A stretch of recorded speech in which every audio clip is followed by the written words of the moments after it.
Dinas Kesehatan Kota Langsa melaksanakan pencanangan Outbreak Response Immunization atau ORI polio untuk tahap 2.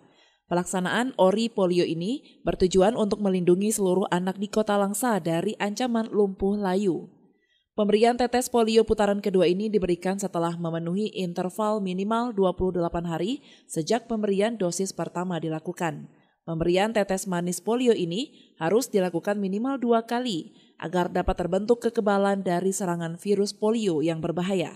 Kepala Dinas Kesehatan Kota Langsa Muhammad Yusuf Akbar mengatakan pelaksanaan kegiatan imunisasi polio ini terus berlanjut sehingga dapat mencapai target yang diharapkan, yaitu sekurang-kurangnya 95%. Ya, untuk target sasaran kita masih sama seperti awal, cuma pencapaiannya minimal untuk subvin polio kedua itu 95%. Target-target kita semua kantongan posyandu kita, semua seluruh desa juga door to door agar semua capai maksimal seperti mana target awal kita. Sementara itu, PJ Wali Kota Langsa Said Mahdum Majid menyebutkan bahwa imunisasi merupakan upaya penanggulangan yang paling mudah dan cepat untuk memutus mata rantai penularan virus polio. Jadi diharapkan agar masyarakat Kota Langsa dapat membawa anaknya untuk melaksanakan vaksinasi ORI polio di fasilitas kesehatan terdekat.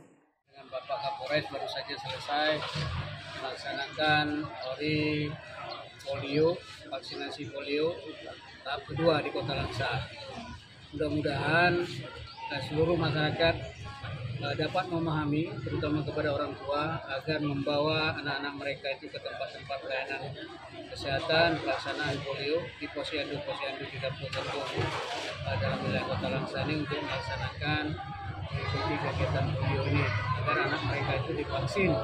Dipastikan semua anak Kota Langsa ini sudah harus tervaksin sehingga mereka terhindar dari lumpuh layu atau polio yang sangat mengerikan penyakit ini, sehingga kita harapkan Langsa benar-benar bebas daripada polio sampai dengan masa yang akan datang.